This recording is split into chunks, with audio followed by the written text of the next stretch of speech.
Welcome, everyone, to another deep dive into the world of project management. And today, we're tackling something called MEAL monitoring, evaluation, accountability, and learning. I like it. And by the end of this deep dive, you'll not only understand what makes projects tick, but also be able to ask the right questions about any project you come across. Like a detective almost for projects. So let's break it down. Monitoring and evaluation. I feel like those often get used interchangeably. Yeah, they do. They're distinct. Absolutely. Right. Yeah. Monitoring is like taking the pulse of a project, Okay. making sure it's on track. You're looking at, are we reaching the intended number of people? Are we staying within budget? Evaluation, on the other hand, goes a bit deeper. It asks, did we actually make a difference? Was it worth the resources? The source material had a great table comparing the two. It really showed how monitoring is this continuous process, and then evaluation is more periodic. Right, periodic. And often involves external experts. Yeah, and that makes sense because monitoring is providing the raw material, if you will, for evaluation. Kind of like a doctor, using regular checkups to gather information.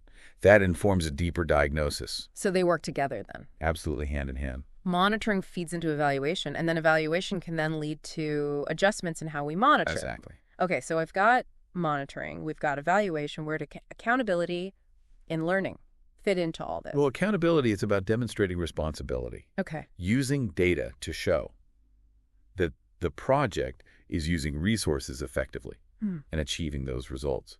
Then you move into learning, which is all about taking those valuable lessons from what worked, what didn't work, and using them to improve future projects. So it's not just a one-off. Not at all. We're constantly learning. Constantly adapting. Okay. Now, the source material outlines 5 phases of MEAL. Yes. And it's interesting because it's a loop. It is a cycle. It's not linear. It ensures that you have that ongoing learning and improvement. So you're always checking in, assessing, adapting. Okay. That makes a lot of sense. All right. Logic models.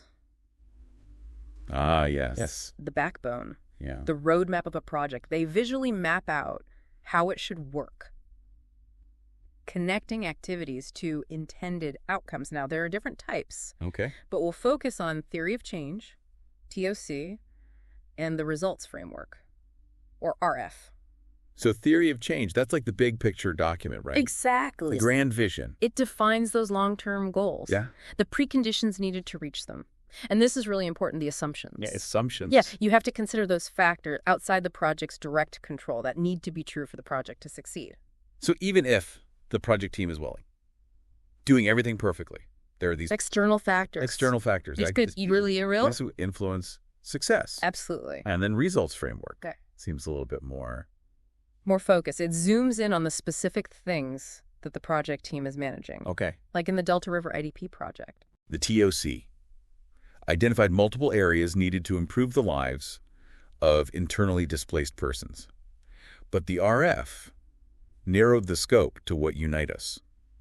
The organization implementing the project was directly responsible for, like improving access to clean water and hygiene. So the TOC is kind of like the big why. Oh, why? And then the RF gets into the how powerful. assumptions, though. Those are interesting to me. Yes, very important. Because it's like acknowledging that there could be these risks, these roadblocks that could really make or break a project. The source material calls the really critical ones Killer assumptions. Killer assumptions. Yeah, and a good example is in the Delta River project. A killer assumption was that the government would provide latrines and water systems. If that didn't happen, the whole project could have been severely impacted. Wow. So you really can't just assume that everything's going to go as planned. So we've got to identify those potential roadblocks, be ready to adapt. Yeah. Okay.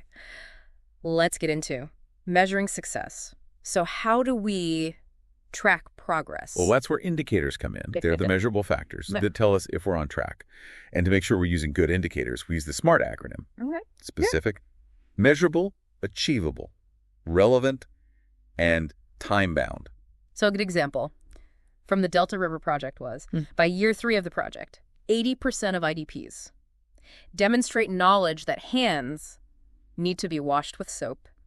After critical events, There you go. it's specific, measurable, relevant. I like it. A SMART indicator in action. So we've got our indicators now. To actually gather the data, we need to choose the right measurement methods. Right, and that brings us to the classic duo, Ooh. quantitative and qualitative data. The numbers versus the stories. You got it. So quantitative gives us those. Hard facts and figures, while qualitative helps us understand perceptions, experiences, the why behind the numbers. And the source material was saying that which one you choose really depends on what you're trying to measure. Absolutely. Your Yeah. budget, Yeah. the level of detail you need. Like to measure hand-washing behavior. In the Delta River project, they could have used direct observation, which is more accurate but expensive. Mm-hmm. Or they could have relied on questionnaires, which are cheaper but maybe not as reliable. It's all about finding that right balance. Okay. And then, no matter which method you choose, data management, Yes. super important. It's like keeping your kitchen tidy while you're cooking. I like that. If everything is organized and clean, Yeah. easy to find, the whole process runs smoother. So we've got data entry, cleaning.storage.security. All those little details matter. They all matter. This has been great so far. We've unpacked what MEAL is. We've looked at monitoring, evaluation, accountability, learning, delved into logic models, assumptions, SMART indicators, choosing the right eye, data measurement methods, and even touched on data management. And we're just getting started. We are. Oh, yeah. In part 2, we're going to go even further, exploring how to analyze and interpret that data, Yeah. and ultimately how to use it to make a real difference. So stay tuned, everybody. Lots more to come in the world of MEAL. Welcome back, Deep Divers. In part 1, we unpacked the basics of MEAL, and we saw how it's kind of like a detective's toolkit for projects. But Yeah. just like a detective, it's not enough to just have the right tools. You need to know how to use them effectively Exactly. and ethically. We have to think about those ethical considerations Yeah. when working with project data. So today we're diving into data analysis, interpretation, and most importantly, data use. The exciting part. Let's start with analysis. Yeah. We've gathered all this data. We've got our spreadsheets, our notes. Now what? Data analysis is where we make sense of it all. Oh. Think of it as sifting for gold. Okay. You've got a pan full of dirt and pebbles, but you're looking for those nuggets. We use different techniques to identify trends, patterns, and answer those key questions. So it's more than just describing Absolutely. something we want to figure out. Why it happened. And this is where quantitative and qualitative really start to work together, right? Exactly. They complement each other. Numbers give us one piece of the puzzle. The stories, the experiences, help us understand the nuances. The why. Imagine we're evaluating a project that's trying to improve maternal health. Right. Quantitative data might show a decrease in maternal mortality rates. But then the qualitative data from interviews might reveal that. While the project led to better access to healthcare, transportation is still a barrier That's a great example. for a lot of people. So it Okay. adds that depth. Adds context. Yeah.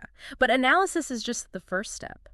Then we need to interpret the data. That's right. Data interpretation is crucial. And this is where we connect the dots, draw conclusions. And figure out those implications. This is where critical thinking It is so important. is so important. We have to be careful not to jump to conclusions Oh. or let our biases influence our interpretation. And the source material emphasizes that no data set is perfect. Right. There's always uncertainty. Always. We need to acknowledge that Absolutely. and not overstate our findings. We need to be transparent Yeah. about our methods, Yeah. assumptions, and potential sources of error. I think it's also important to remember that data interpretation shouldn't happen in a vacuum. You're right. It should be collaborative. Yeah. Involving the project team, Mm-hmm. stakeholders, and the community. Because then you get those diverse perspectives. Exactly. And it helps us challenge our assumptions. So analysis, interpretation, those are great. But they're only valuable if they lead to action. That's where data use comes in. It's data use, where the rubber meets the road. Let's put those insights into action. So imagine you're leading a project to improve agricultural practices. Okay. You collect some data, and you find out that farmers are struggling to access quality seeds. Data use would be using that insight to maybe implement a program to make seeds more available. There you go.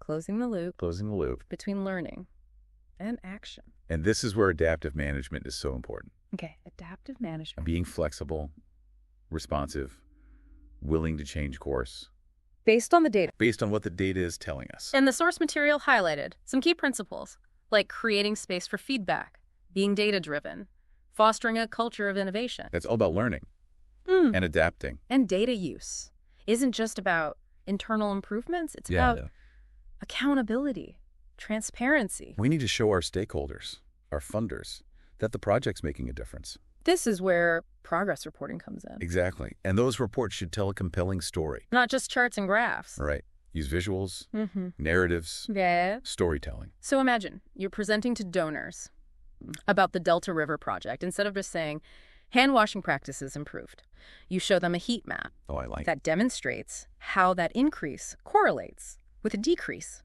in waterborne illnesses. Powerful stuff. So far we've covered how to analyze, interpret data, use those insights to make decisions, adapt our strategies, and communicate our findings. We've talked about critical thinking, collaboration, transparency. But there's one more piece to explore: evaluating project impact. The big... And that's what we'll be diving into in part 3 of our MEAL Deep Dive. I can't wait.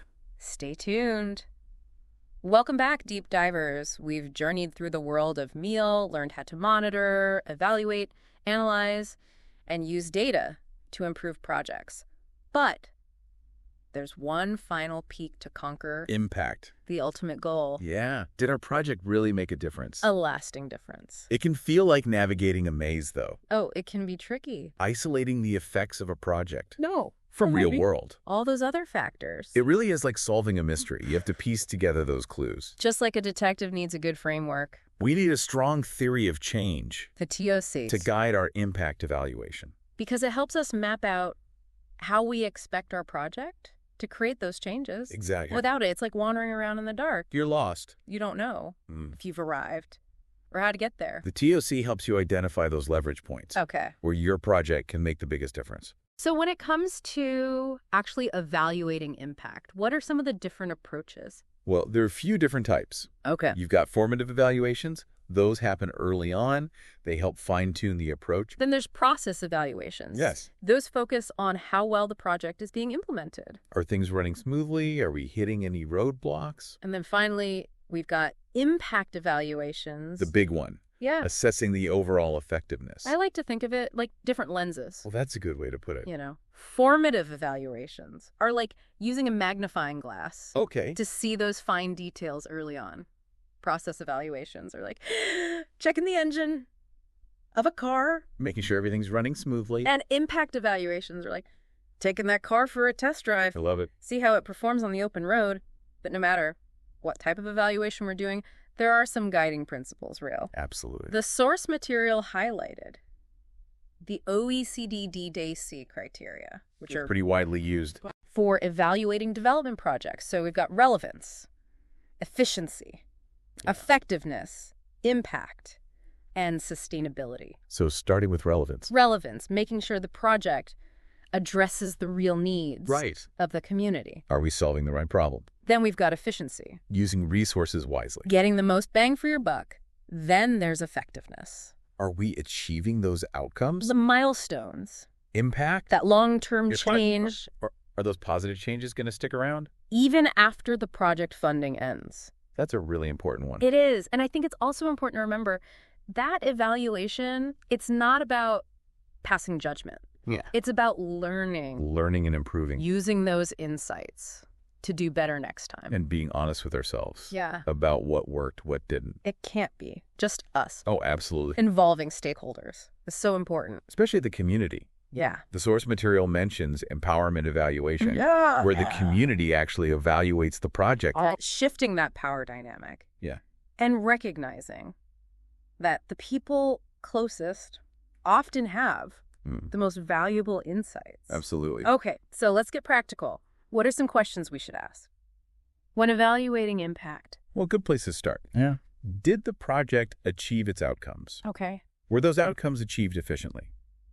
Did the project have any unintended consequences? Good or bad? Good or bad? What factors contributed to success or challenges? Those are great questions. And remember, this isn't a one-time thing. No, it's an ongoing process. Let's revisit. The Delta River IDP project, they used a bunch of different methods. They did focus groups, household surveys, water quality testing. And they found that their efforts were making a difference. They really were. They saw a reduction in waterborne illnesses. Mm-hmm. And from those focus groups, they learned that people felt empowered, healthier. They had the numbers. Yeah. And the stories, the Yeah. quantitative and qualitative evidence. And they didn't stop there. They used those findings Yeah. to advocate for continued funding. And support. That's what it's all about. So as we wrap up this deep dive, any key takeaways? Well, MEAL, it's a powerful framework for designing, implementing, and evaluating projects. It's about ensuring that our efforts lead to real results. It's about being accountable, transparent, embracing learning. And recognizing we don't have all the answers. But we can achieve amazing things. So next time you hear about a project, ask yourself, how are they measuring success? Are they involving the community? Are they using what they learned? Because those are the questions that separate the truly effective initiatives from the ones that just go through the motions. Keep exploring, everyone. Keep learning. And keep striving to make a difference. We'll see you next time, Deep Divers.